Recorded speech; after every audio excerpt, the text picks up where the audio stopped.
ஓம் ஸ்ரீ கணேஷாய நமக. ஓம் அகம் பதார்த்தாய சிவாய பரமாத்மனே நமக. ஓம் ஸ்ரீ மாத்ரே நமக. யா மாயா மதுகைடப பிரமுதினி யா மாகிஷோன்மூலினி யா தூம்ரேக்ஷண சண்ட முண்ட மதனி யா ரக்த பீஜாசினி யா சாசும்பன சும்பதர்பதலினி யா சித்த லக்ஷ்மி பரா சா சண்டி நவகோடி மூர்த்தி சகிதா மாம் பாது விஸ்வேஸ்வரி. ஓம் ஸ்ரீ குருப்பியோ நமக. சதாசிவசமாரம்பாம் சங்கராச்சாரிய மத்தியமாம் அஸ்மதாச்சாரிய பர்யந்தாம் வந்தே குரு பரம்பராம்.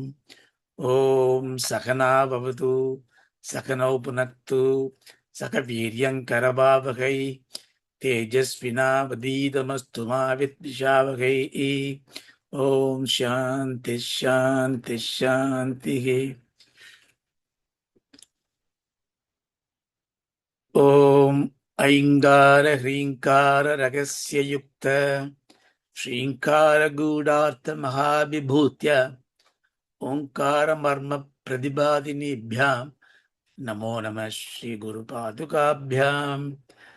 பிந்து திரிகோண வசிகோண தசார யுக்ம மன்வஸ்ரநாகதல சம்யுத ஷோடசாரம் ருத்ரத்ரயம் ச தரணீ சதனத்ரயம் ச ஸ்ரீசக்கரமே தத் உதிதம் பரதேவதயாः. பூமௌ ஸ்கலிதபாதானாம் பூமிரேவாவலம்பனம் त्वयि जात अपराधानां त्वमेव शरणं शिवे. ஓம்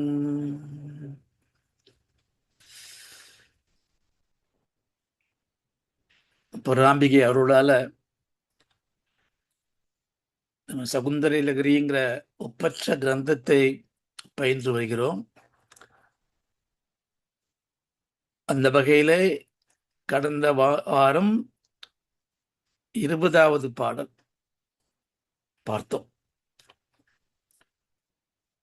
கிரந்திம் அங்கேப்ய கிரண நிர்குரும்பாம் ருதரசம் ருதித்வா மா தத்தே ஹிமகரசிலாமூர்த்திமிவயः சசர்ப்பானாம் தர்ப்பம் சமயதி சகுந்தாதிபைவ ஜரப்ளுஷ்டான் திருஷ்ட்யா சுகயதி சுதாதார சிரையா. இந்த மாதிரி 19, 20 இந்த 2 பாடல்களுமே 15, 16, 17 ஆரம்பிச்சு நமக்கு இதை தியானம் செய்தால் வரக்கூடிய பலன்கள் என்னங்கிற ஒரு ஒரு ஒரு ஒரு திருஷ்டாந்தத்தையும் காமிச்சு ஞான சக்தி, இச்சாசக்தி, கிரியாசக்தி, வசீகர சக்தி இதெல்லாம் கிடைக்கிறது அப்படிங்கிறத காமிச்சு அந்த 20வது பாடல்ல சித்திகளுக்கான ஒரு வழியையும் காமிச்சார். அதுக்கு ஒரு உதாரணமா ஒண்ணு காமிச்சார். அதாவது அம்பாளை அமிர்த வர்ஷினியாக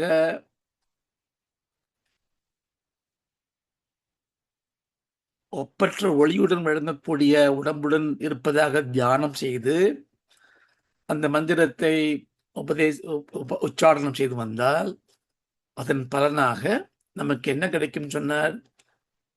எல்லா விஷயங்களையும் முறிக்கக்கூடிய சர்ப்பானாம் தர்ப்பம், பாம்பினுடைய விஷயத்தை முறிக்கக்கூடிய அளவுக்கு பார்வையிலேயே அந்த ஔஷதமான மருந்தாகிய ஒரு பார்வை உங்களுக்கு கிடைக்கும்.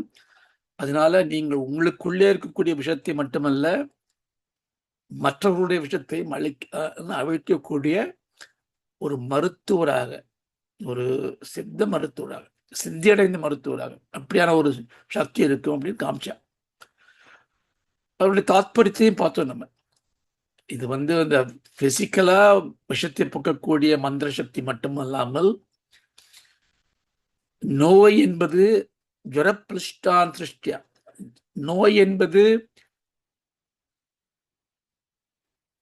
மூலத்தில் இருக்கக்கூடிய ஒரு விஷத்தின் வெளிப்பாடு அப்படின்னு பார்த்தோம்னா நோயை குறைப்பது மட்டும் தவிர்ப்பது மட்டுமே குணமாக முடியாது. அந்த மூலக்கிருமியை, அந்த ஆன்டி பாக்டீரியல் ஆன்டிவைரல் சொல்றோமே, அது மாதிரி அதோட மூலம் எதுவோ அதை நோக்கி மருந்து சென்று அதை களைந்தால்தான் திரும்பவும் அந்த வியாதி நமக்கு வராமல் இருக்கக்கூடும். அதே மாதிரி துயரம் என்கிற இது வந்து உடலுக்கு வரக்கூடிய உபாதை வியாதின்னு சொல்றோம். மனதுக்கு வரக்கூடிய உபாதை வியாதிகளுக்கு துக்கம் என்று பெயர். துக்கம், சோகம், மோகம், டெலூஷன், இந்த மாதிரியான வியாதிகள். ஜுவரம்ங்கிற பதம் ரொம்ப அருமையான பதம். அந்த ஜுவரம் என்ன பண்ணுகிறது என்றால், உங்களுக்கு மனசுக்குள்ளே இந்த உபாதைகள் இருந்தால் இதை வெளிக்கொண்டு உங்களை துயரமுற்றவர்களாக, சோகமுற்றவர்களாக காண்கிறது. அப்போ அந்த சோகத்தை தீர்ப்பதற்கு என்ன செய்ய வேண்டும்? முதலுதவிக்காக ஒரு இன்பத்தை கொடுக்க வேண்டும். ஆனால் முற்றிலும் குணப்படுத்த அந்த சோக விநாச காரணம் என்னன்னு பார்க்கணும். இந்த சோகத்துக்கு என்ன காரணம், அந்த சோக விநாச காரணம் என்ன அப்படின்னு பார்த்து அந்த காரணத்தை நமக்கு கிடைக்கணும். அப்போ சோக விநாசம்னா என்ன தெரியும்? சோக காரணம் என்னவா இருக்கும்? எல்லா சோகத்துக்கும் காரணம் அவித்யா, அஜ்ஞானம். அதனால அஸ்மிதா இப்படிலாம் இருக்கு. அதனால அந்த அஜ்ஞானத்தை போக்கக்கூடிய, அப்போ இந்த விஷம் என்ன ஆகுதுன்னா அமிர்தமா மாறக்கூடாது. இந்த விஷமானது முறிக்கப்பட்டு அமிர்தத்துவத்தை கொடுக்கக்கூடிய ஒரு தன்மை வருகிறது என்றால், இந்த பாட்டுடைய உண்மையான முழு அர்த்தம் வந்து அத்வைத ஞான அனுபூதிக்கான ஒரு ஆத்மஸ்ரேஷ்டனாக, ஆத்ம வித்யா சாதகனாக, ஒரு ஜிக்ஞாசு முமுட்சுத்துவம் உள்ளவனாக நம்மை மாற்றக்கூடிய சக்தி நமக்கு வந்துடும். இந்த சக்தி நமக்கு வந்ததுன்னா ஒரு விளக்க வச்சா அந்த விளக்கு இருக்க இடத்த சுத்திலாம் இருட்டு இருக்காதே. அது மாதிரி அப்படி உங்களுக்கு அந்த ஒரு ஒரு ஒரு ஆத்ம உத்வேகம் வந்து விட்டது என்றால் உங்கள் அருகில் இருப்பவர்களுக்கும் அது வந்துவிடும். எப்படி ஒரு ஒரு ஒரு ஃப்ளூ வந்ததுன்னா பக்கத்துல இருந்தாலே இன்ஃபெக்ஷன் ஆகுது சொல்றோமே. ஒரு ஆஃப்டரா ஒரு சின்ன கிருமிக்கு அந்த சக்தி இருந்ததுன்னா, ப்ளூடூத் சொல்றோமே, ஒரு சின்ன ஒரு எலக்ட்ரோ மேக்னட்டிக் ரேடியேஷனுக்கு ஒரு சக்தி இருந்ததுன்னா குரு கடாட்சம் என்ன இருக்காது. அதனாலதான் சத்சங்கத்துவ நிச்சங்கத்துவம். யாருக்கு அந்த சக்தி இருக்குன்னு தெரியாது, பக்கத்துல போனா நமக்கும் அது வந்துடும் அப்படிங்கிறது அந்த பாட்டுல பார்த்தோம். இப்போ 21 போவோம். தடில் லேகா தன்வீம் தபன சசி வைஸ்வானரமயீம் நிஷன். தடில் லேகா தன்வீம் தபன சசி வைஸ்வானரமயீம் நிஷன்னாம் ஷன்னாம் அபி உபரி கமலானாம் தவ கலாம் மகா பத்மாடவ்யாம் மிருதித மலமாயேன மனசா மகாந்த பஷ்யந்தோ தததி பரமாஹ்லாத லஹரி. அதாவது மிருதித்த மலமாயன்னு பிடிக்கணும். மிருதித மல இல்ல, மிருதித்த மலமாயேன, அந்த 3வது படி. பொதுவாகவே வந்து இந்த மாதிரியான சம்ஸ்கிருத ஸ்லோகங்களை படிக்கும்போது இந்த பதச்சேதம் சொல்லுது. அந்த வார்த்தைகளை பிரிக்க வேணுமே, பிரிக்கிறதுக்கு கொஞ்சம் சந்தி இலக்கணம் தெரியணும். அதுக்கு முக்கியமா அதுக்கு முன்னாடி வந்து அதுல இருக்கக்கூடிய கிரியாபதம், அதுல இருக்கக்கூடிய வேர்புன்னு கண்டுபிடிக்கணும். தத்ததி அப்படிங்க இருக்கு. தத்ததிங்கிறது அடைந்தார்கள். அப்ப அதை பிடிச்சினோன்னா அதுக்கப்புறம் எதை அடைந்தார்கள், யார் அடைந்தார்கள், எப்படி அடைந்தார்கள், எதற்காக அடைந்தார்கள், இதெல்லாம் கேள்வி கேட்டோம்னா அதுல பதிலாம் வந்ததுன்னா அந்த பதில் தான் அந்த பாடலா இருக்கும். அந்த மாதிரி நம்ம பார்க்கணும். எனிவே இங்க வந்து தததி அடைந்தார்கள். என்ன அடைந்தார்கள்? பரமாஹ்லாத லஹரி, பரம ஆஹ்லாத லஹரி. பரமன உயர்வான, ஆஹ்லாதம்னா அப்படி அப்சல்யூட் மாசு மறு அல்லாத, இனிமே சேர்க்க முடியாத அளவுக்கான சாந்தம் தரக்கூடிய பேரானந்தம். லஹரின்னா பார்த்தோம். லஹரின்னா பொதுவா அலைன்னு அர்த்தம். நம்ம அலை வெள்ளம்னு பார்த்தோம். அந்த மாதிரி அலை வெள்ளம், ஆனந்த பேரானந்த வெள்ளம் வருது அப்படின்னு சொல்றார். ஏற்கனவே நாம் என்ன பார்த்துட்டு இருக்கோம்னா, இந்த முதல் 41 பாடல்கள் சௌந்தரிய லகரியில ஆனந்த லகரி என்ற ஒரு ஒரு உபதலைப்பிலே அழைக்கப்படுகின்றது. அதுக்கு பல காரணங்கள் இருக்கு. ஏன்னா இந்த முதல் 41மே மிகவும் நுண்மையான மந்திர தந்திர உபாசனைகளுக்கு வழிகாட்டக்கூடிய, அதன் பயனால் விளையக்கூடிய பேரானந்தை தருவது அப்படிங்கிறதுனால சௌந்தரிய லகரி தான் புஸ்தகத்துக்கு பேர் இருந்தா கூட இந்த முதல் 41 பாடல்களுக்கு ஆனந்த லகரி அப்படிங்கிற ஒரு பேர் இருக்கு. அது மாதிரி இங்க வந்திருக்கு பரம ஆஹ்லாத லகரி. அப்கோர்ஸ் பகவத் பாதாளோட 100 கிரந்தம் இருக்கு ஆனந்த லஹரின்னு, அது வேற ஸ்லோகங்கள், அது குழப்பிக்கப்படாது. பட் எனிவே, ஸோ அந்த பெரிய ஆனந்தத்தை அடைகிறார்கள். சரி, யார் அடைகிறா அப்படின்னா மகாந்தக. மகாந்தகன பெரிய ஒரு மாண்புமிக்க, பெருமை மிகுந்த, உயரிய மகாத்மாக்கள். எப்படி அடைகிறாளாம்? எதனால் அடைஞ்சாலாம்? பஷ்யந்தம். பஷ்யந்தோன்னா பார்த்தார்கள், அவர்கள் பார்ப்பவர்களாக ஆனார்கள், பார்ப்பனராக ஆனார்கள். எதை பார்த்தாங்க? இங்க பார்க்கிறதுங்கிறது தர்ஷனம். இந்த பாடலே அம்பாளை தரிசிக்கக்கூடிய பாடல். அம்பாளை தரிசனம் பண்ண போறோம். அந்த தரிசனத்துக்கான ஒரு ரூப லாவண்யம் இதுல இண்டிகேட் பண்ணியிருக்கா. அம்பாள் எப்படி இருக்கான்னா மந்திர ரூபமா இருக்கா. அதனால மந்திரஸ்தாயி அம்பாள். ஆனா அம்பாளை நம்ம ஒரு ஒரு தேஜோமயமா பார்க்க போறோம், ஒளிமயமா பார்க்க போறோம். அப்போ அதை பார்க்கறதுனால அவன் பார்ப்பான். பஷ்யந்தக, அப்படி பார்க்கக்கூடியவன் மகாந்தக. பார்த்ததுனால மகாந்தகனா இல்லையா? இல்ல, பார்த்ததுனால முக்தன். பார்க்கறதுக்கு முன்னாடி இந்த அதிகாரத்துவம் வந்தது மகாந்தக. இதை புரிஞ்சுக்கணும். தமிழ்ல சொல்லுவோம், வினையால் அணையும் பேர்னு பேர். இப்போ ராமன் ஓடினான், ஓடினவன் விழுந்தான். இப்ப 2வது பாருங்க, ஓடினவன் யாரு? ராமன். இப்ப ராமனுக்கு எப்படி ஓடினவன் பேர் வந்தது? ஏன்னா அவன் ஓடினதுனால, ஓடுதல் வினையை செஞ்சதுனால அதெல்லாம் அணைக்கப்பட்ட பெயர். ஓடினான், வினையால் அணையும் பெயர். இது மாதிரி இருக்கு இல்லையா? அதே மாதிரி இங்க பஷ்யந்தக, பார்த்தவன். எதை பார்த்தவன்? அம்பாளை ஜோதிரூபமா பார்த்தவன். அவன் எப்படிப்பட்டவன்? மகாந்தகன். இப்ப மகாந்தகங்கிறது பார்த்ததுனால வரல, மகாந்தகனா இருந்ததுனால அவன் பார்க்க முடிஞ்சது.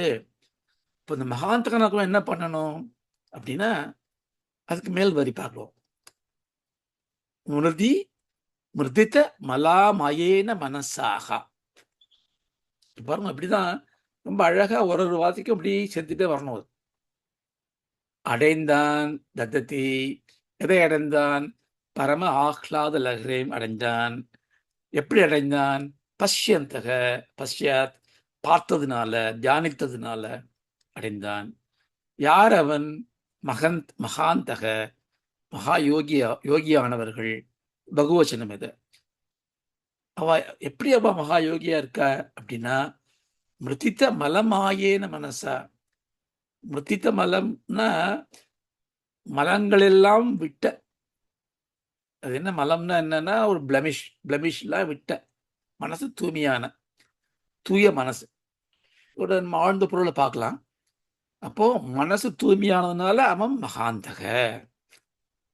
அப்போ நமக்கு இப்பயோ என்ன இண்டிகேஷன், நமக்கு அம்பாவுடைய தரிசனம் கிடைக்கணும்னா நம்ம மகாந்தகவா மாறணும். மகாந்தகனா என்ன? அப்போ மிருதித மலமாய. ஸோ மலம் இல்லாத நிர்மலமான ஒரு மனம் இருக்கணும், சித்த சுத்தி இருக்கணும், திட புத்தி இருக்கணும். அதுக்கு என்ன பண்றதுங்கிறது பல மார்க்கங்கள் இருக்கு. செய்கிற வேலையை ஒழுங்கா செய்யி, உண்மையை பேசு, அன்பாயிரு, பூஜைகளை பண்ணு, கொஞ்சம் கொஞ்சமா கர்மத்தை கர்ம யோகமாக பண்ணு, அப்புறம் கர்ம யோகத்தை கர்ம சந்நியாசமாக பண்ணு. அப்போ உனக்கு தியாக உணர்ச்சி தன்னால வந்துடும். தியாகம் வந்ததுன்னா அவன் மனசு சுத்தமாயிடும். சுத்தமானா சின்ன பொய் சொன்னா கூட வலிக்கும். இதெல்லாம் ஒரு இண்டிகேஷன் உங்களுக்கு. அசால்ட்டா பொய் சொல்லிட்டு ஒரு பாதிக்காம இருந்ததுன்னா, மனசு சுத்தமானு அர்த்தம். ஒரு சின்ன பொய் எதுக்கோ சொல்லிட்டோம். உங்கள பார்க்க முடியல சார், பிஸியா இருந்துட்டேன். பிஸியாவே இல்ல. உடம்பு சரியில்லாம இருந்தது. சொல்ல முடியல. பிஸியா இருந்துட்டேன். ஒரு சின்ன பொய். ஆனா அது சொல்லும்போது வலிக்கிறது. அப்படி வலிச்சதுன்னா, மனசு தூய்மையா இருக்குன்னு அர்த்தம். இதெல்லாம் வந்து நல்ல விஷயங்களுக்கு நமக்கு நானே குரு. நம்ம வந்து அவர பார்த்து அவர் மாரி இருக்கணும், இவர பார்த்து இவர் மாரி இருக்கணுங்கிறதெல்லாம் இது ஓகே. ஆனா, நம்ம நேத்திய விட இன்னைக்கு இம்ப்ரூவ் ஆயிருக்கோமா? அதுதான் முக்கியம். போன போன ஹவரோட இப்ப நான் இந்த ஹவர்ல இம்ப்ரூவ் ஆயிருக்கேனா? ஏன்னா அந்த இம்ப்ரூவ் பண்றக்கூடிய அந்த நோக்கம் இல்லைனாலே, நம்ம வாழ்க்கை வந்து வீணடிஞ்சு போயிடும். ஆனா, அப்படி முன்னேற்றத்துக்கு என்ன வழி இருக்குன்னா, கண்ண தொறந்து பார்த்தா போதும். பஷ்யந்தக எத்தனையோ விஷயங்கள் இருக்கு. நம்ம பார்க்குற ஒத்தொத்தையுமே நம்ம கத்துக்க வேண்டிய விஷயங்கள் கொட்டி கிடக்கு.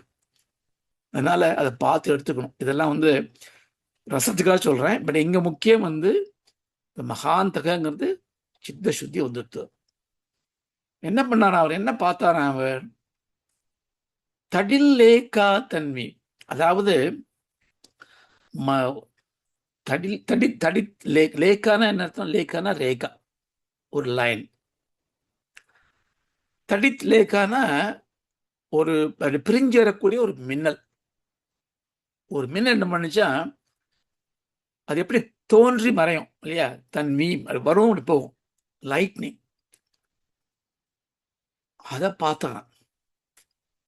அது எப்படி இருந்ததுதான், தபன சசி மைஷ்வானர மயீம். மயீம்ங்கிற ஒரு சஃபிக்ஸ் வந்து என்னன்னா, ஆகப்பட்டது, செய்யப்பட்டது. துன்பமயமா இருக்கேன், இன்பமயமா இருக்கேன் சொல்றேன். ஆனந்தமயமா இருக்கேன். அப்படின்னா நான் நானே ஆனந்தம்னு சொல்லிக்கல. ஆனந்தத்தால் ஆக்கப்பட்டிருக்கிறேன். தங்கமயமா இருக்கே அது அப்படின்னா, தங்கத்தால் பூசப்பட்டதாக இருக்கிறது. இந்த மயம்னா அது. அப்ப இது எப்படி இருக்குன்னா, தபன சசி வைஸ்வானர. தபனன்னா சூரியன், சசினா சந்திரன், வைஸ்வானரம்ங்கிறது வந்து அக்னி. இது நல்லா புரிஞ்சுக்கணும். ஏன்னா அக்னிங்கிறது வந்து ஒரு ஒரு தேவதாயின் வேதாஸ். பிரம்மத்துக்கு பேரும் அக்னின்னு பேர். அக்னினா சிவம்னு ஒரு பேர் உண்டு, விஷ்ணுக்கு விஷ்ணுன்னு பேர் உண்டு. இதெல்லாம் ரெண்டு ரெண்டா எடுத்துக்கப்படாது. ஏன்னா சிவம்னா ஆஸ்பீஷியஸ் மங்களம்னு அர்த்தம். வைஷ்ணவன் நான் சிவன் பேரை சொல்ல மாட்டேன்னா, இப்போ விஷ்ணு வந்து மங்களம் இல்லையா? அதே மாதிரி ஒரு வீர சைவனா இருப்பான், அவன் வந்து விஷ்ணு சொல்ல மாட்டேன். விஷ்ணுன்னா ஆல் பெர்வேசின்னு அர்த்தம். இப்போ சிவம் மங்களம்னா, மங்களம் வந்து ஆல் பெர்வேசி இல்லையா? ஸோ இந்த மாதிரி அந்த பேதங்கள்லாம் வந்து வேதாந்தம்னாலே பேதாந்தம். வேதங்களின் முடிவுதான் வேதங்களின் முடிவு. அதனால இந்த மாதிரியான பாதைகள் நமக்கு எது கொடுத்துருக்கா அப்படின்னா, நமக்கு வந்து ஸ்திர புத்தி இல்லை. அதனால ஏதாவது ஒன்றை பார்த்துக்கோ. கிருஷ்ணரை பிடிக்கிறது, விஷ்ணு பிடிக்கிறது, அம்பாளை பிடிக்கிறது. அதே குலத்துல வந்ததுனால அந்த பரம்பரையை வந்து கொடுத்து அதுக்கு ஒரு ஒரு ஒரு ஸ்ட்ரக்சர் கொடுத்துட்டா ஒரு மதம் ஆயிடுது. மதம்னா ஒரு ஒரு பாதை. ஒரு வேதம்ங்கிற ஒரு நதி, கங்கை பிரம்மங்கிற சமுத்திரத்துக்கு போறதுக்கு போயின்னு இருக்கு. பிரபாகமா போயிட்டே இருக்கு. நம்ம அந்த பிரம்மத்தோட போகணும்னா அந்த வேதத்தோட போகணும். அப்போ அந்த நதியில இறங்கி குளிக்கணும். ஆனா நதிக்குள்ள போறதுக்கு வழி இல்லை, பயமா இருக்கு. அதனால என்ன பண்ணிருக்க, நம்ம சில பேரை பார்க்குறோம், நல்ல துணிச்சலா மரத்து மேல ஏறி குதிச்சு தண்ணியில் நீஞ்சி போயிட்டு இருப்பா. அப்படி போகலாம். சில இடத்துல குண்டும் குழியுமா ஒரு ஒத்தையடி பாதை இருக்கும், அது வழியா போகலாம். சில இடத்துல படிக்கட்டு கட்டி வச்சிருப்பேன். படிக்கட்டு கட்டி துவைக்கிறதுக்கு, குளிக்கிறதுக்கு, வழுக்காம இருக்கிறதுக்கு பண்ணி, கம்பி ஒன்று கையில பிடிக்க வச்சு அது வழியா போகலாம். துறைகள், பல துறைகள், ஒரு நதி, ஒரு மார்க்கம், ஒரு புணர்வு, ஒரு பரிபூர்ணத்துவம். ஆனா அந்த பல துறைகள் தான் பல சமயங்கள், பல மதங்கள். வைஷ்ணவம் ஒரு மதம், சைவம்னு ஒரு மதம், கௌமாரம் மதம், எப்படியோ மதங்கள், எவ்வளோ மதங்கள் இருக்கலாம். இந்த மதங்களுக்காக அது படிக்கட்டு இருக்கு, படிக்கட்டுக்கு ஒரு திட்டம் இருக்கு, ஒரு ஒரு பாசுரங்கள் இருக்கு, ஒரு வழி இருக்கு. நான் அதுதான் என்னோட கடைசின்னு வச்சுக்கணும்னா, நம்ம கடலில் குளிக்க முடியாது, கடலில் போய் சேர முடியாது. அதெல்லாம் நதிக்குள்ளே எடுத்துன்னு போகிறது. அதனால சக்தம் அப்படிதான். அம்பாளை வந்து சக்த வழிபாட்டுனா அம்பாளுடைய படித்துறை வழியாக போகிறோம். ஆனாலும் போகிற இடம் ஸ்ரீவித்யாங்கிறது இந்த மகா கங்கா. அந்த ஸ்ரீங்கிறது பிரம்மம், இந்த வித்யாங்கிறது வித்யாவதி, வித்யாநதி, சரஸ்வதி. அது ஓடிங்க இருக்கக்கூடிய சரஸ்வதி. அதில் போய் கலந்துட்டோம்னா என்ன ஆகுது? அது அப்படியே பிரம்மத்துக்கு கூட்டின்னு போகிறது. அதனால ஸோ சொல்ல வந்தேன்னா அக்னி. இந்த அக்னிங்கிறது வந்து இந்த சூரிய சந்திரனுக்குமே ஒளி தரக்கூடியது. இது ஒன்றுக்கும் ஒரு ஸ்பெஷல் குணம் இருக்கு. சூரியனுக்கு என்ன குணம்? பிரகாசம். அப்படி ஒரு பரந்த ஒரு ஒளி, இருளை துடைத்த ஒளி. அதனால அதுக்கு அறிவுன்னு சொல்றோம் நம்ம. ஆனா அந்த அவ்வளவு சூரியனை பார்க்க முடியாது. அந்த அந்த அந்த அறிவின் ஒளி நமக்கு வேணும். அதை வச்சு நம்ம மற்றதை பார்ப்போம். ஆனா அந்த சூரியனை பார்க்க முடியறதோ? பார்த்தா கண்ணுக்கு குருடாயிடுது. 2 நிமிஷம் மேல பார்க்க முடியல. அப்போ அம்பாளை சூரிய ஒளியாவே பார்க்கணும்னா முடியாதே. அப்போ அந்த பிரகாசம் வேணும். ஆனா அதுல வந்து ஒரு சீதனம் வேணும், ஒரு குளுமை வேணும் எனக்கு. அப்போ சந்திரன், சசி ஆல்சோ வெளிச்சம் தருது. ஆனா அதுல ஒரு குளுமை இருக்கு. இப்போ இமேஜின் பண்ணி பாருங்க, சன் மாதிரியான பிரகாசமான ஒளி, ஆனா சந்திரன் மாதிரி ஒரு குளுமை. அப்போ என்ன மாதிரி ஒரு இனிமை அது. மாசில் வீணையும் மாலை மதியமும். மாலைன்னா சன் இருக்கு, இதுவும் இருக்கு, 3 இருக்கு. குளுமையான ஒரு ஒளி. அது மட்டும் இருந்தா போறாது. அந்த ஒளி வந்து என்னை சுத்தப்படுத்தணும். நான் தூய்மை ஆகணும். அப்பதான் அதை அனுபவிக்க முடியும். அப்போ அக்னி. அக்னிக்கோட கடமை என்ன? குணம் என்னன்னா சுத்தம். அக்னியால சுத்தம் பண்ண முடியாத ஒண்ணுமே கிடையாது. எதை போட்டாலும் சுத்தமாயிடும் அது அக்னி. ஸோ அதனாலதான் சுவாமிக்கு தீபாவளி கட்டுறோம். நம்ம இறந்து போயாச்சுன்னா அவருடைய சடலத்தை எங்க வைக்கிறோம்? அக்னியில கொடுத்துடுறோம். ஏன்னா நம்ம வந்து பிறக்கும் போதே நமக்கு பெரிய கடனோட பிறக்கணும். அதை நம்ம புரிஞ்சுக்கணும். நம்ம வந்து பிறவி கடன். அது என் கடன் பணி செய்து கிடப்பதே. இந்த காலத்துல வந்து என் கடன் பணி செய்து கிடைப்பதேன்னு எடுத்துப்போம். பட் கடன்னா என்ன? கடன்னா இந்த உடல் எனக்கு யாரோ கொடுத்தது. அப்பா அம்மா வடிவத்தில் கொடுத்ததுனால அப்பா அம்மாவுக்கு ஒரு கடன் இருக்கு.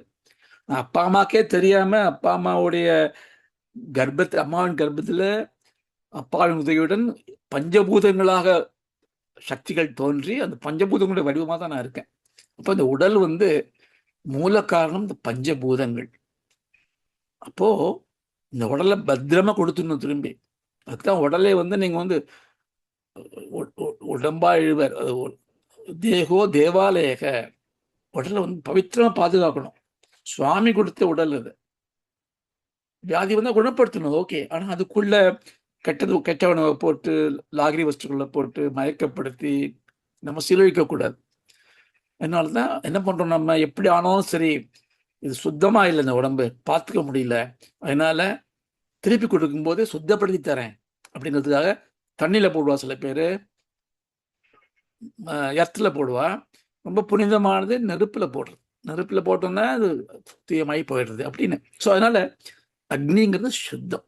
அப்போ தபன சசி வைஸ்வானரமயி அப்படின்னா அம்பாள் நான் எப்படி பார்க்கிறாரு? அந்த மின்னல் எப்படி இருக்குன்னா, இந்த மின்னல் வந்து சூரிய சந்திர அக்னியோட குழம்பாக இருக்கிறது. குளுமை தருகிறது, பேர் ஒளி தருகிறது, என்னால் பார்க்க முடிகிறது. சரி, எங்க பார்த்தேன் நீங்க அத?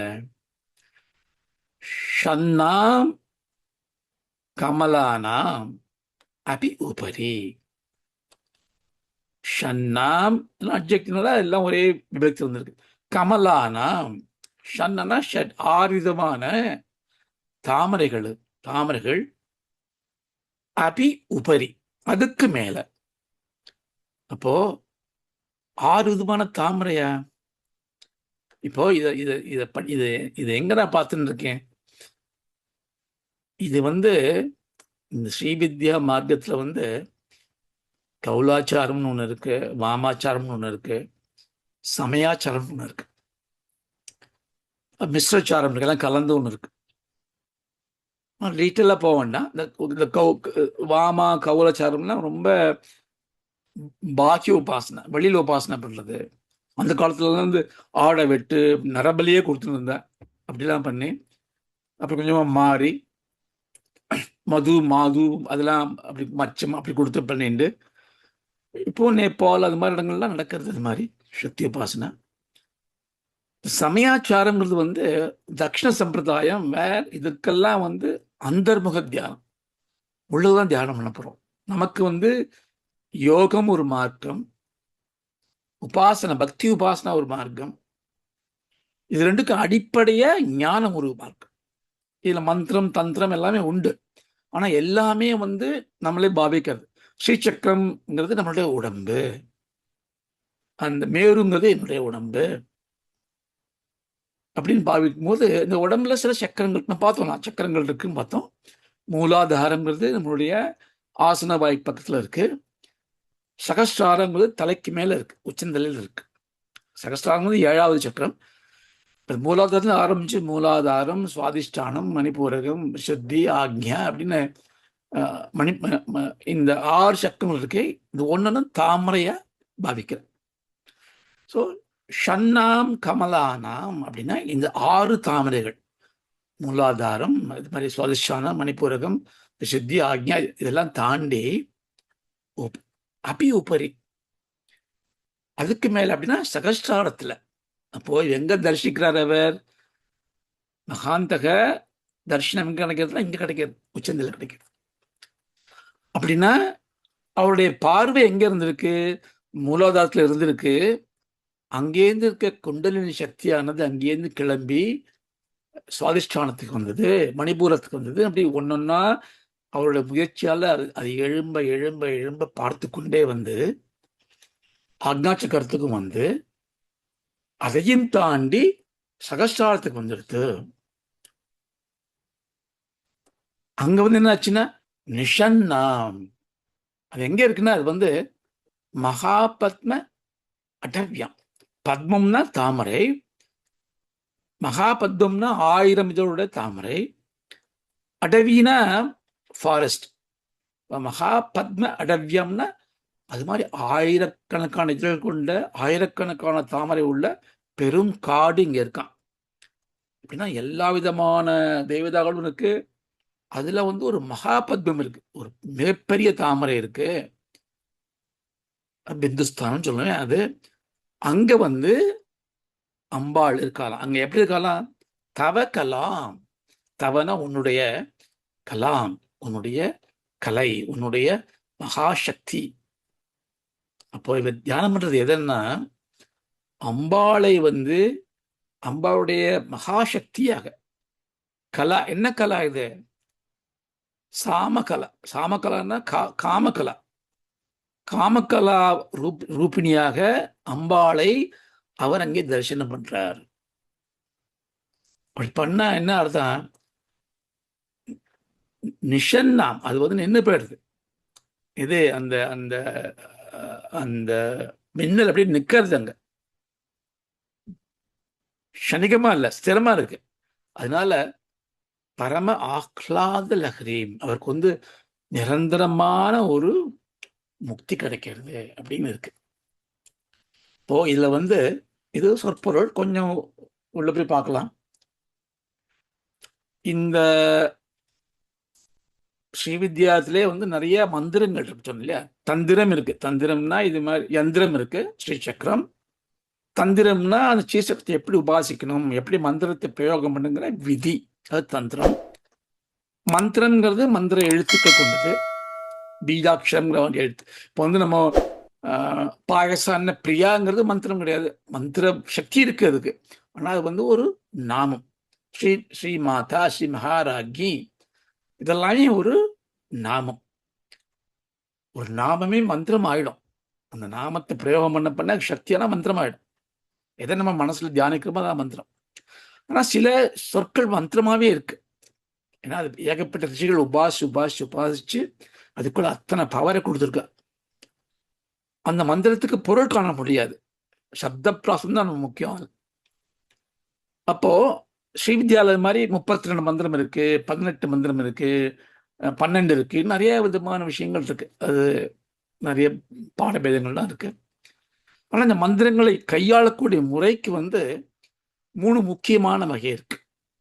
ஹாதி வித்யா, சாதி வித்யா அண்ட் காடி வித்யா. அதாவது அந்த மந்திரங்கள் அக்ஷரமா இருக்கு.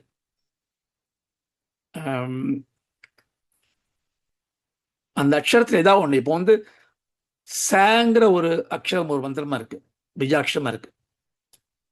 சவுங்கிறது சாங்கிற. இப்போ சாலேருந்து என்ன கனெக்ட் பண்ணோம்னா, இப்போ நம்ம ஒரு ராகம் பாடும்போது ஒரு ஆரோகணம் அவகணம் இருக்கு. அந்த ஆரோகணத்தில் நீங்க ஏதாவது ஒரு சுரஸ்தானம் எடுத்துக்கலாம். நீங்க சரி கமன்னு இருந்தால நீங்க காலேருந்து ஆரம்பிக்கலாம் ஒரு பாட்டு திருப்பி if you bring back to same ஆரோகண அவரோகண pattern, you have a different, அதில் ஒரு டிஃப்ரெண்ட் வெரைட்டியில் ஒரு சாங் வருது இல்லையா? அதே மாதிரி இந்த மந்திர எழுத்துக்களில் ச எழுத்துலேருந்து ஆரம்பிக்கிறதுக்கு சாதி வித்யான்னு பேர். ஹாலேருந்து ஆரம்பிக்கிறது காதி வித்யா, காலேருந்து ஆரம்பிச்சா காதி வித்யா. அப்படிலாம் பிரிச்சிருக்கா. இதுக்கெல்லாம் பல தாத்பரியங்கள் இருக்கு. இல்லை இந்த காதி வித்யா கொஞ்சம் ரொம்ப ஒசத்தி அப்படின்னு சிவபனிஷத்துலாம் சொல்றது. ஸ்ரீ வித்யாவது மந்த்ரானாம் தத்திர காத்தியாத்தாக பழக. இப்போ நம்ம பார்த்தோமே, நம்ம ஸ்லோக கிளாஸ்ல பார்த்தோமே, திருஷதி, அது காதி வித்யா. கஹார ரூப கல்யாணி காலன்னு ஆரம்பிக்கிறது. அது மாதிரியான சமயாச்சாரத்தில் அப்படி இருக்கு. இன்னும் ஒரு சின்ன விஷயம் சொல்றேன். அது நேற்றுக்கு முந்தா நாள் இந்த இது சண்டிகம் பார்த்துட்டு வரும்போது தோணித்தது. இந்த மந்திரங்களை சொல்லும்போது இந்த நவாரண மந்திரங்கள், பஞ்சதசி, சோடசி அப்படிதான் சொல்லுவோம், அப்படியே சொல்லுவா. சில இடத்துல ஓம சேர்த்து சொல்லுவா. இது எல்லாமே கரெக்ட். ஓமிதி ஏதத் அக்ஷரம் உத்கீதம் உபாசிதா அப்படின்னு ஒரு ஒரு சாண்டோக்கிய உபநிஷத்துல நினைக்கிறேன், அதுல இருக்கு. அதாவது எல்லாத்துக்குமே உத்கீதம், ஓம்ங்கிறது முன்னாடி இருக்கணும் அப்படின்னு இருக்கு. ஆனால் சில சாக்த பரம்பரையில் அம்பாவுடைய நாமமே பிரணவம். அது ஓம் ஒரு பிரணவம், அது மாதிரி க்ளீம் ஒரு பிரணவம், அது மாதிரி அதனால பிரணவம் சேர்க்க வேண்டாம் அப்படிலாம் இருக்கு. ஸோ அதுக்கெல்லாம் போக வேண்டாம். நம்ம இங்க என்ன சொல்றேன்னா, அந்த மாதிரி மந்திரத்தையும் எடுத்துட்டு இந்த சுத்தமான யோகி தியானம் பண்ணும்போது யாரை பார்க்கறான்னா, மாகேஸ்வர மகாகல்ப மகாத்தாண்டவ சாட்சின்னு ஒரு நாமம் இருக்கு, மகாபிரளய சாட்சின்னு ஒரு நாமம் இருக்கு. எல்லாம் முடிஞ்சு போன அப்புறம் அந்த பிரளயத்துல யார எல்லாத்தையும் பார்த்துட்டு இருக்கான்னா ஒரு சாட்சி வேணுமே. சாட்சி இருக்கான்னா அப்படின்னா, சாட்சி அழிவை பார்க்கறான்னா அவ அழிக்கப்பட முடியாதவள். அந்த ஊழிக்கால அழிவை நடராஜருடைய நடனமா பார்த்தோன்னா, ஒரு ஃபார்ம், ஒரு கலை அப்படி பார்த்தோம்னா, அந்த கலையை பார்த்தது யாரு? சிவகாமி. அப்போ எனக்கு தோன்றது நான் சொல்றேன், எனக்கு இந்த நடராஜ நடனமே சக்தி தான். சிவம் தான் அச்சலமாச்சே, சிவம் தான் அசையாதே, எங்கும் பறந்தது, அது பிரம்மமாச்சே, பிரம்மத்துக்கு எப்படி அசைவு உண்டு? அப்போ அந்த ஊழி காலத்துல பராசக்தி தான் நடராஜ ரூபமா தரிசனம் பண்ற அந்த காமேஸ்வரன் சிவன் சிவகாமியா நின்றுட்டு இருக்கார். ஏன்னா இல்லைன்னா உங்களுக்கு இந்த ரீசனிங்ல ப்ராப்ளம் வந்துடும். சிவன் நடராஜன் டான்ஸும் ஆடுறாருன்னா அப்போ என்ன அர்த்தம் அப்படின்னு அதுக்காக சொல்றேன், ஒரு ரசத்துக்காக சொல்றேன். அப்போ படைத்தும் அழிக்கும் கொள்ளக்கூடிய அவர். அப்போ இந்த பிரம்ம சாட்சி யாரு? பிரளய சாட்சினி யாரு? சிவகாமியா இருக்கக்கூடிய சிவம். அதுதான் எப்பவுமே எட்டர்னல் விட்னஸ். டான்ஸ் ஆடுறது, அழிக்கிறது, ஆக்குவது, காப்பது, மறைப்பது எல்லாமே சக்தி தான். இதுக்கு எல்லாத்துக்கும் ஆதார ரூபமாக சாட்சியாக இருப்பது பரபிரம்மம். இப்போ இவர் என்ன பண்றாரா, இந்த தியாகி அந்த பரபிரம்மமா சாட்சியா பார்க்கிறாரு. அப்ப எதை பார்க்கிறார் அவர்? பரபிரம்மத்தை பார்க்கல. பரபிரம்மத்தை பார்க்க முடியாது. ஏன்னா பார்ப்பவன் தானே பரபிரம்மம். இப்போ நீங்க உங்களே பார்க்க முடியுமா? கண்ணாடியில பார்த்துக்கிறது உங்களுக்கு பிரதிபிம்பம். உங்களை நீங்க பார்க்க முடியாது என்றால் பார்ப்பவன் வேறு, பார்க்கப்படும் பொருள் வேறு. நீங்க எதை பார்த்தாலும் உன்னை பார்க்க முடிஞ்சிருதுன்னா எதை நீங்க பார்க்குறீங்களோ அது நீங்க கிடையாது, இல்லையா? இப்ப நீங்கள் யாரு? பார்ப்பவர் நீங்கள். பார்ப்பதுதான் பிரம்மம். அப்போ இங்க பிரளய சாட்சின்னு அம்பாள் தான் பார்த்துன்னு இருக்கா, பரபிரம்மமும் பார்த்துன்னு இருக்கா. இப்ப எதை பார்த்துன்னு இருக்கா? பிரளயத்தை பார்த்துட்டு இருக்கா. இந்த பிரளயம் எது? சிருஷ்டிக்கோட விதை. பிரளயம் வேற, சிருஷ்டி வேற கிடையாது. சிருஷ்டினா படைத்தல், அழித்தல், அழித்து படைத்தல், அழித்து படைத்து வளர்த்து மறைத்து தேய்த்து மறைத்தல். அப்போ அம்பாள் என்ன பண்றான்னா தான் உருவாக்கும் அழிக்கும் அந்த ஆற்றலை பார்க்கிறான். இப்போ இதுக்கு பேர் தான் காமகலான்னு பேர். பரமேஸ்வரன் காமேஸ்வரனா இருக்க, அம்பாள் காமேஸ்வரியா இருக்க. இந்த காமேஸ்வரனும் காமேஸ்வரியும் காமகலா காமேஸ்வரர். காமகலான்னா அந்த காமகலா என்கின்ற காமகலான்னா என்ன அர்த்தம்னா அந்த ஒரு ஒரு விசை உற்பத்தி செய்ய வேண்டும், மாற்ற வேண்டும், தோற்றுவிக்க வேண்டும் என்கின்ற ஒரு ஆசை, ஒரு ஈர்ப்பு, ஒரு சங்கல்பம். அந்த சங்கல்பத்துக்கு காமகலான்னு பேர். காமகலா ரூபிணி வேற, காமகலா சக்தி வேற. அப்போ காமேஸ்வரங்கிறது காமகலாவால ஈர்க்கப்பட்ட ஈஸ்வரன், காமகலாஸ்வரன். அப்போ நம்ம எதை பார்க்கிறோம்னா அந்த சக்தியை பார்க்கிறோம். சக்தி ரூபிணத்தை பார்க்கல, சக்தியை பார்க்கிறோம். அப்போ அம்பாள் என்ன பண்றான்னா மகாபிரளய சாட்சினா அம்பாள் அந்த காமகலா ரூபத்தை பார்க்கிறான். அதை இவன் மகாந்தகன் பார்க்கிறான். ஏன் பார்க்கிறான்னா இவனும் தான் மனம் சுத்தமாயிட்டானே, அம்பாளை தானே பாவிச்சுருந்தான் கிடையாம. ஒவ்வொரு தியானத்திலையும் அம்பாளே நமக்குள்ள இருக்க தியானிக்கிறானே. அப்போ இவனுக்கும் அந்த சாட்சி இருக்கக்கூடிய ஒரு சம்பவம் நடக்கிறது. அதுதான் இதில் காட்டுற. ஸோ இதை உபாசன மார்க்கத்தில் இருக்கு, யோக மார்க்கத்தில் இருக்கு. ஒரு வேறு மாதிரி பார்ப்பேன். இப்போ உபாசனை பண்ண என்ன ஒண்ணுவா, இது பைந்தவாசின்னு ஒரு நாமம் இருக்கேன். பைந்தனா பிந்து, பிந்துவாசி. இந்த பிந்துனா என்ன?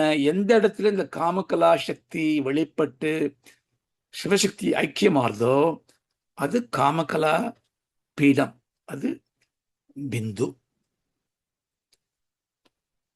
இதே என்ன பண்ணுவா யோகி? என்ன பண்ணுவான்னா இந்த இடத்த சூரிய சந்திர அக்னி சொல்றோம் இல்லையா, நம்ம பாவனையில் என்ன சொல்றோம்? சூரிய சந்திர அக்னி அது கலந்த இடம் இந்த பிந்து, பைந்தஸ்தானம்.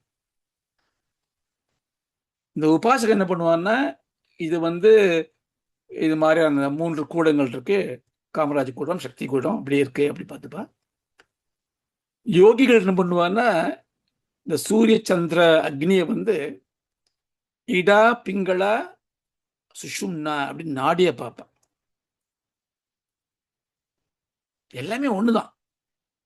ஸோ அவன் நாடியை பார்க்கும்போது அவரோட கற்பனையில இந்த 3 நாடிகளும் அப்படியே ஒன்னா ஆகி இந்த இடத்துல ஒன்னா ஆறுது, ஆக்ஞா சக்கரத்துல ஒன்னாகி அந்த அந்த அதோட குளிர்மை, ஒளிமை, அந்த தூயத்தன்மை எல்லாம் அப்படியே எடுத்து சகசிராத்துக்கு கூட்டின்னு போறது. அப்ப அவளுடைய பார்வைக்கும் இந்த அதாவது இந்த இந்த சமயாச்சாரம்ங்கிற இந்த பாதையில நம்ம இப்ப படிக்கின்ற நூல் சௌந்தரிய லகரிங்கிற நூல். இது எங்க இருக்குன்னா சமயாச்சாரம் ஒரு முக்கணா பட்டன்னு வச்சுங்கோ, இது மேல இருக்கு, பிரமிட்ல இருக்கு. இதை படிக்க முடியாது, நம்ம படிக்க கூடாது. இதை எப்ப படிக்கணும்னா முதல்ல இந்த இந்த இந்த பாதைக்கு முதல்ல பதஞ்சலியோட யோக சாஸ்திரம் படிக்கணும். அதை படிச்சு மனசை எப்படி கட்டுப்படுத்தணும்ன்றது தெரியணும். அதுக்கப்புறம் கொஞ்சம் மேல மாண்டிக்ய உபனிஷத், ஏன்னா அதுல அவஸ்தாத்திரம்னா அதெல்லாம் வருது, 3 அனுபவங்கள், துரியம், அதெல்லாம் வருது. அதெல்லாம் புரிஞ்சுட்டு யோக வாசிஷ்டம் படிக்கணும். யோக வாசிஷ்டம் படிச்சோன்னா அதுல மாயாசக்தியோட லீலா வினோதங்கள்லாம் வரும். அதெல்லாம் படிச்சு பக்குவப்பட்டு அப்புறம் மேல வந்தா வரிரகசியம் படிக்கணும். வரிரகசியம் படிச்சுட்டு அப்புறம் சௌந்தரிய லகரி. இப்போ சௌந்தரிய லகரிங்கிறது இதோட எல்லாத்துடைய எசன்ஸும் இதுக்குள்ள இருக்கு. நம்ம மேல போய் பிஹெச்டி பேப்பர் பார்த்துட்டு we are trying to find out. It's okay. ஆக்சுவலாக இது ஒரு இன்ட்ரெஸ்ட் இருந்ததுன்னா you can go back to the bottom and learn more. எதுக்கு நான் இப்போ யோகாசாசனம் சொன்னேன்னா, இங்கே ஒரு முக்கியமான ஒரு விஷயம் என்ன சொல்லியிருக்கிறவர், அந்த சைத்தன்ய பிரகாசத்தை பார்க்கறதுக்கு, இந்த ஸ்வெகான போதத்தை பார்க்கறதுக்கு உனக்கு திட புத்தி வேணும், சித்த சுத்தி வேணும், அந்த மலம் போகணும் அப்படின்னு போட்டுருந்தார். மலங்கள் போகணும். மலம்னு என்ன அர்த்தம்னா, எதெல்லாம் நம்ம தேவையில்லையோ, எதை கழிக்கப்பட வேண்டுமோ அது மலம், பிளமிஷ். இப்போ நமக்கு சைவ சமயத்தில் எப்படின்னா சாஸ்திரத்துலேயும் உண்டு. அது மாதிரி தான் நம்ம பிறக்கும் போதே நமக்கு 3 மலங்கள் இருக்கு நமக்குள்ள. ஒன்று கர்ம மலம் அப்படின்னு பேர். கர்ம மலம்னா கர்மத்தால் வருவது. அதனால இருக்குன்னா நம்மளோட செய்த வினை, இந்த வினை பயன்லாம் வருது. வினை பயனால நமக்கு என்ன வருது? பாவ புண்ணியம் வருது. பாவ புண்ணியம் வரதுனால பல துன்பங்கள் வருது. ஸோ இது ஒரு குற்றம். இப்போ நீங்கள் என்ன கேட்பீங்கன்னா, எனக்கு எப்படி இந்த கர்ம பலம் எப்படி எனக்கு எப்படி தெரியும்? நான் பிறக்கும் போதே வருதுன்னா எப்படி? நீங்கள் முன்னாடி பண்ண ஜென்மோட இதனால வந்தது. நீங்கள் பண்ண ஒரு காரியத்துக்கும் பாவ புண்ணியம் இருக்குது, அதனால வருது. அப்போ நான் பிறந்தாச்சுன்னா நான் வேலை பண்ணணுமே, ஏதாவது செயல் சாட்டணுமே. அப்போ செய்கிற செயலில் பாவம் வருமே, புண்ணியம் வருமே, என்ன பண்ணுறது? வேறு வழியே கிடையாது. நீங்கள் கற்றுண்டு எது புண்ணியமாக அதை பண்ணுங்கோ. புண்ணியம் பண்ணால் நல்லபடியாக நடக்கும். அப்போ நீங்கள் கேட்பீங்க, இல்லைங்க புண்ணியம் பண்ணாலும் நான் திருப்பி அது கர்ம மலம் தானே அது? அந்த கேள்விக்குள்ள வந்ததுன்னா நீங்கள் ஆன்மீகத்தில் இருக்குன்னு அர்த்தம். உண்மைதான். புண்ணியம் பண்ணாலும் புண்ணியமும் ஒரு மலம். ஏன்னா புண்ணியங்கிறது ஒரு காயினோட ஒரு பக்கம் மாதிரி. அதுக்கு இன்னொரு பக்கம் இருந்தே ஆக வேண்டும். அந்த இன்னொரு பக்கம் துயரம். எந்த புண்ணியம் பண்ணாலும் அந்த புண்ணியம் பலன் முடிஞ்ச உடனே 2 பங்கு துயரம் வந்துடும். ஏன்னா அந்த ஒழுங்கா இருந்தவனுக்கு, பசியா இருந்தவனுக்கு ஒண்ணுமே கொடுக்காம ஒரு லட்டை கொடுத்து விருந்தை கொடுத்துட்டு அவன் சாப்பிட்றதுக்கு மாதிரி பரிச்சுனே அப்படி இருக்கும். அது மாதிரி தான் புண்ணியம். புண்ணியம் துயரத்தை கொடுக்கும். அப்போ இந்த கர்மமலம் எனக்கு இல்லாம என்ன பண்றது அப்படின்னா, அதுக்கு சொல்றார், இந்த கர்ம மலத்துக்கு காரணம், நீ ஒரு காரியம் பண்ணும்போதும் நான் செய்கிறேன், நான் தான் இதை எழுதினேன், நான் தான் இதை கட்டினேன், நான் தான் எல்லாருக்கும் ஹெல்ப் பண்ணேன், என்னால தான் அவருக்கு இதாச்சு. அந்த நான் எனதுன்னு சொல்றதுனால சுவாமி என்ன சொல்றாரு, ஓகேப்பா, இப்போ நான் ஒரு கல் எடுத்து எறிகிறேன் ஒரு வீடு மேலே, அந்த கல் கண்ணாடி ஜன்னல் உடஞ்சி போயிடுது. என்ன கேட்குறா, யார் பண்ணான்னு? நான் ரொம்ப நான் தான் பண்ணேன் அப்படின்னு போனேன்னு அர்த்தம். சரி நீ பண்ணியா, வெரி குட், நீ இப்போ பே பண்ண. எதுக்கு நான் பே பண்ணணும்? நீ தானே பண்ண. அப்போ யார் கர்த்தாவோ அவன் தான் அந்த பலனை அனுபவிக்க வேண்டியது நியதி.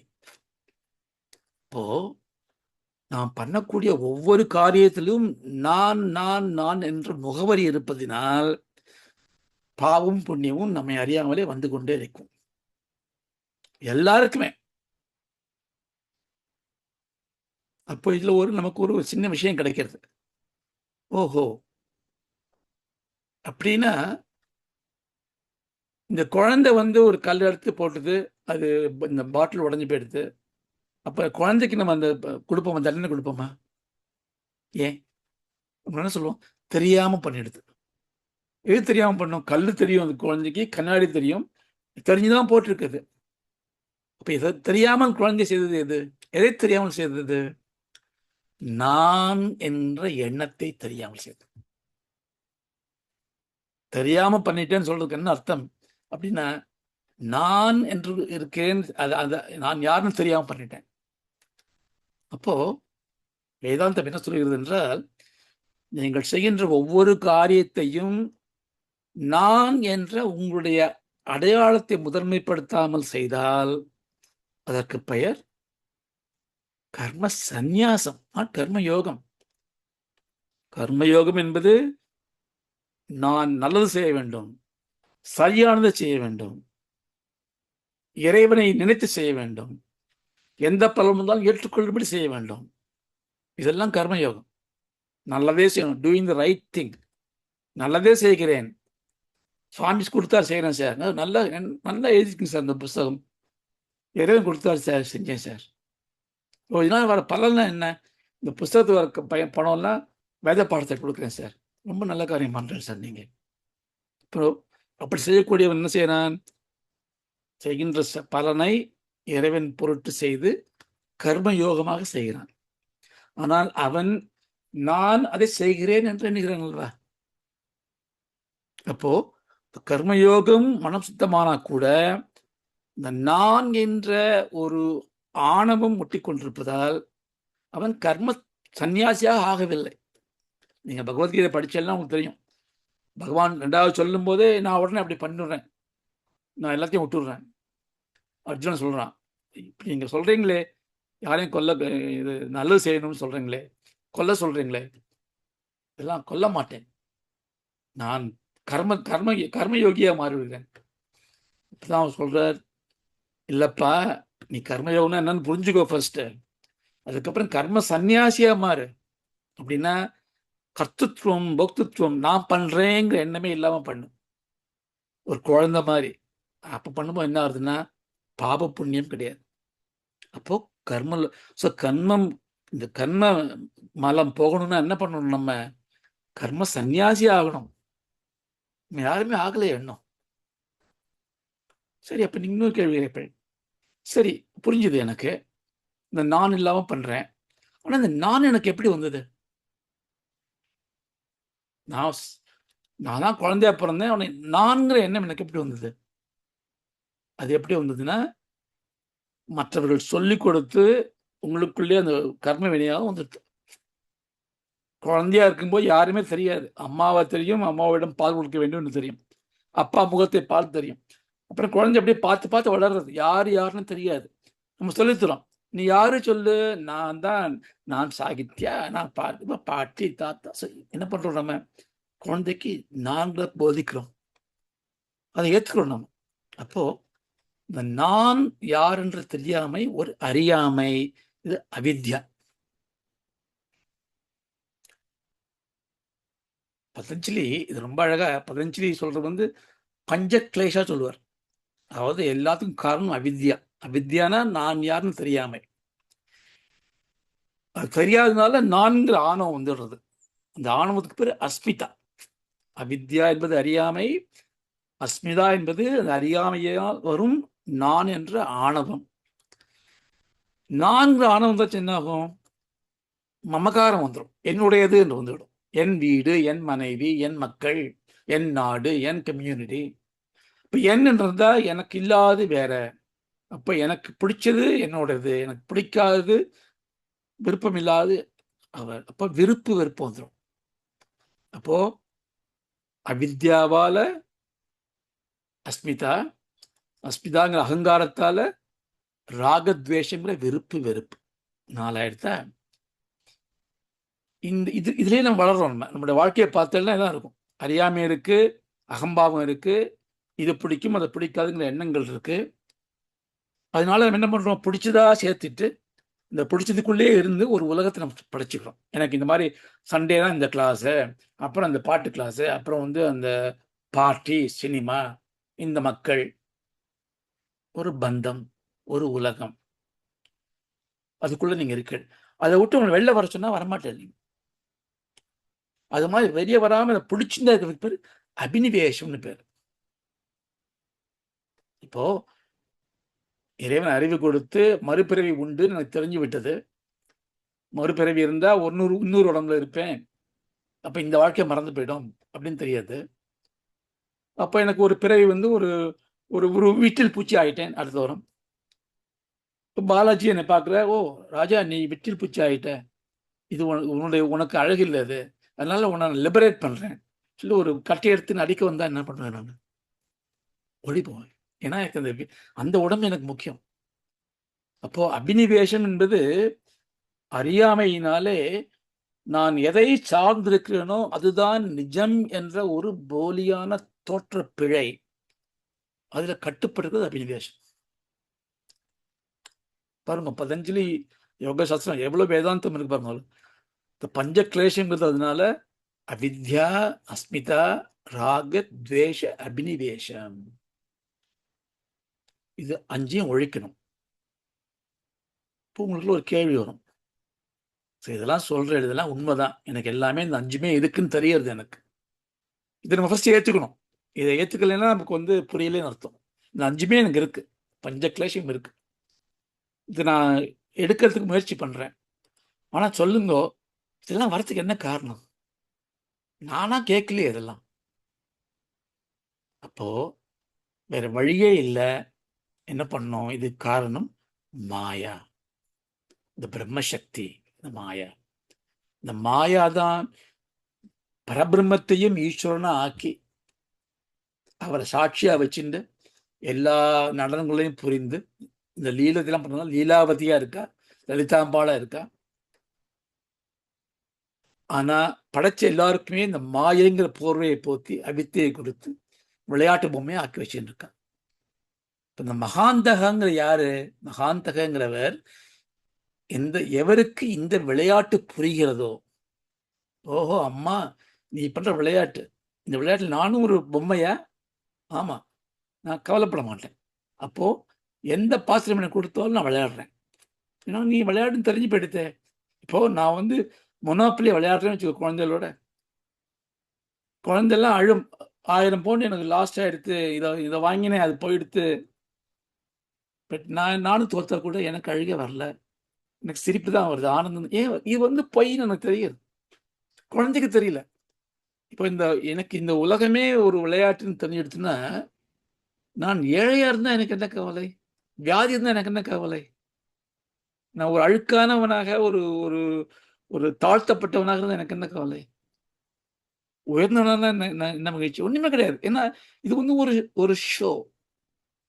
அப்படி ஆயாச்சுன்னா அம்பாள் நம்மை அவளுக்கு சாதகமான ஒரு விளையாட்டு சக்தியாக எடுத்துக்கொண்டுடுவோம். அப்ப அம்பாள் வேற நம்ம வேற இல்லை. அவதார புருஷலா இருக்கலாம், நீங்க எப்படியோ ஒரு பெண் அம்பாளாவே இருக்கலாம், ஒரு ரூபம் ஒரு அம்பாளே இருக்கலாம். இல்லை எனக்கு இந்த விளையாட்டுலாம் வேண்டாம்மா அப்படின்னா அம்பாள் சொல்லுவா, எனக்கும் அதே தான்ப்பா கதை, விளையாட்டு ஆரம்பிச்சுட்டேன், புலிவாலை பிடிச்ச மாதிரி ஆரம்பிச்சதுனால இது ஓடிண்டே இருக்கு. ஆனா இப்படி நான் விளையாடிட்டு இருக்கும்போதே நான் எனக்குள்ள என்ன நினைச்சிட்டு இருக்கேன்னா, எப்ப இந்த விளையாட்டை முடிச்சுட்டு என்னுடைய நாதனோட உட்கார்ந்துக்கலாம் சுகமா, சிவசக்தி யுக்தாவை நான் எப்படி இருக்கலாம், அப்படிதான் நான் தபஸ் பண்ணிட்டு இருக்கேன்ப்பான்னு அம்பாள் நம்மள்ட்ட சொல்ல போறேன். அப்போ நான் அம்பாள் என்ன சொல்லலாம்? சரிம்மா நான் உன்னோட விளையாடின்னு இருக்கேன்னு சொல்லலாம். இல்ல அம்பாள் நீ விளையாண்டுருமா, என்ன கொண்டு போய் சேர்த்துடும், எனக்கு இந்த விளையாட்டு வேண்டாம், நான் பிரம்மத்தோட போயிடுறேன் அப்படின்னா. இதுதான் இந்த இந்த பரம ஆஹ்லாத லஹரிங்கிறது. இந்த பாயிண்ட் ஒரு நமக்கு இந்த ஆத்ம ஞானம் புரிந்து விட்டது, பிரம்ம ஞானம் புரிந்து விட்டது. புரிந்து விட்டதுன்னு சொல்றேன், ரொம்ப அண்டர்லைன் பண்ணுங்க. புரிதல் என்பது வேற, அதுல பூர்ணத்துவம் அடைதல் என்பது வேற. புரிஞ்சிருக்கு, எனக்கு சமைக்க தெரியும், தர்ஷனம் கிடைத்து. தர்ஷனம் நம்ம நினைக்கிறோம்னா சுவாமியை பார்க்கறது தர்ஷனம், அது தர்ஷனம் இல்லையா? அது உண்மைதான். தர்ஷனம்னா அறிவு.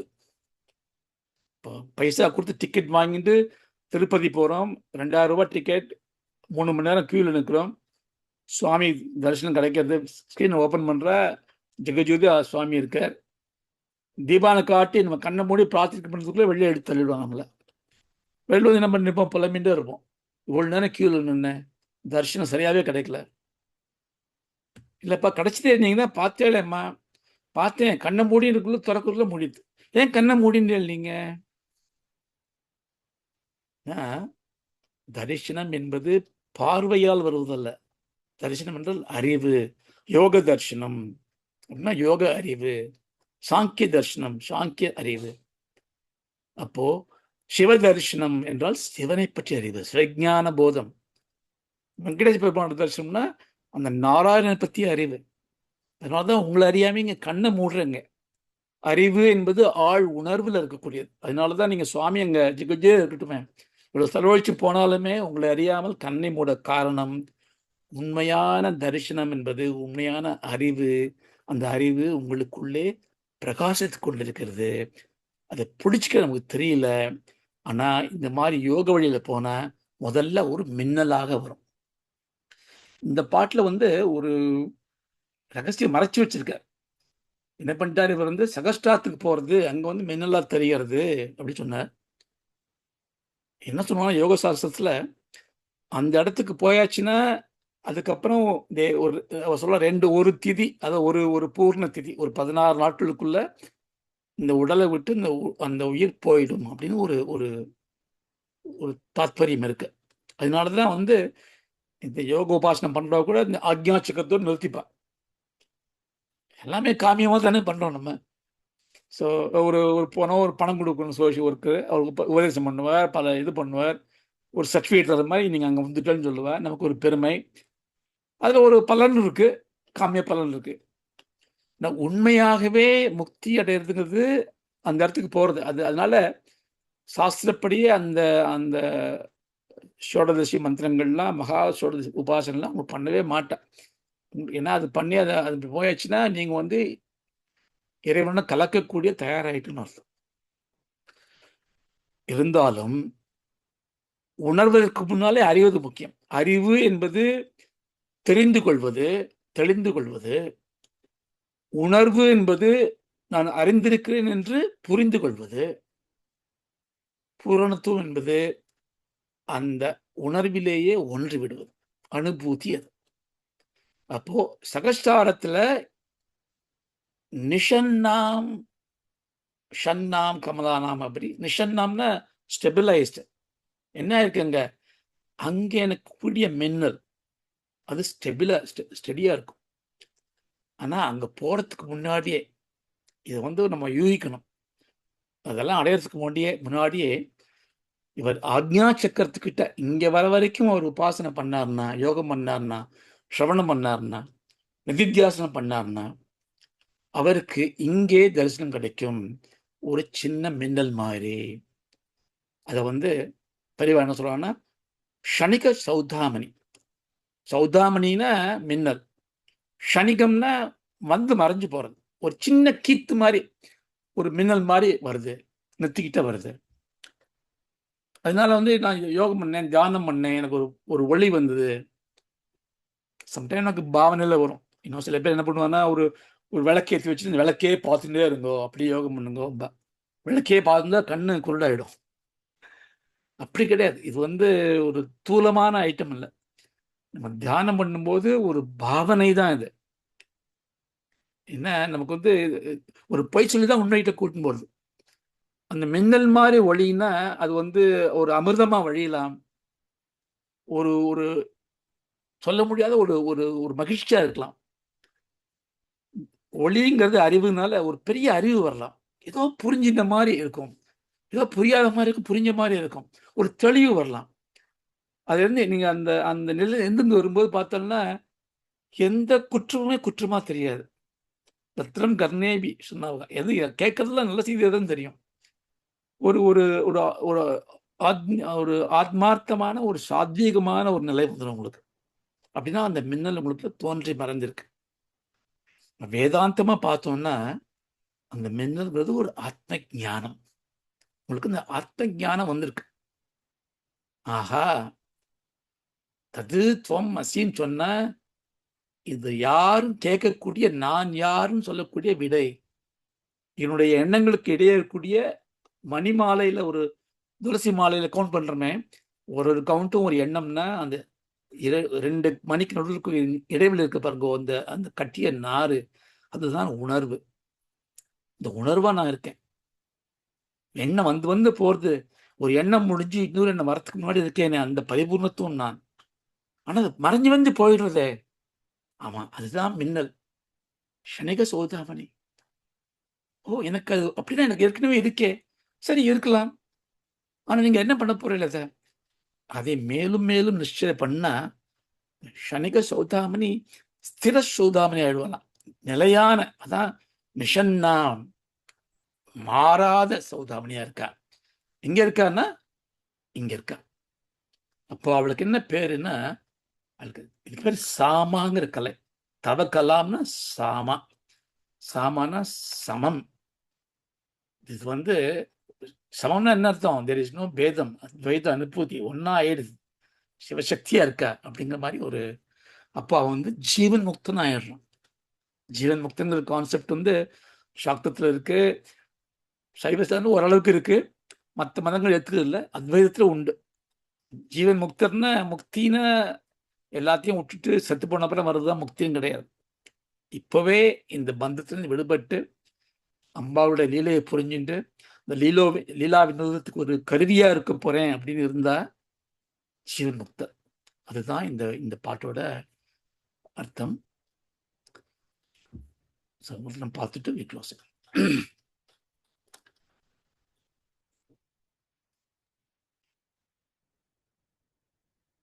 தடில்லேகா தன்வி தபனத் சசி வைஸ்வானரமயி நிஷன்னாம் ஷன்னாம் அப்யுபரி கமலானாம் தவ கலாம் மகாபத்மாடவ்யாம் மிருதிதமலமாயேன மனசா மகாந்த பஷ்யந்தோ ததி பிரம்மா தலகரீம். நான் தமிழே சொல்ல இன்னைக்கு, பரவாயில்ல. ஓம் அசதோமா சத்கமய ஓம் சதோமா சத்கமய தமசோமா ஜோதிர்கமய தமசோமா ஜோதிர்கமய மிருத்யோர்மா அமிர்தம் கமய. மிருத்யோர்மா அமிர்தங்கமய. ஓம் சாந்தி ஷாந்தி ஷாந்தி. ஓம் சாந்தி சாந்தி சாந்தி. ஓம் தத்சத். ஹரி ஓம் தத்சத். ஆத்மனமஸ்து. Thank you. Thank you very much.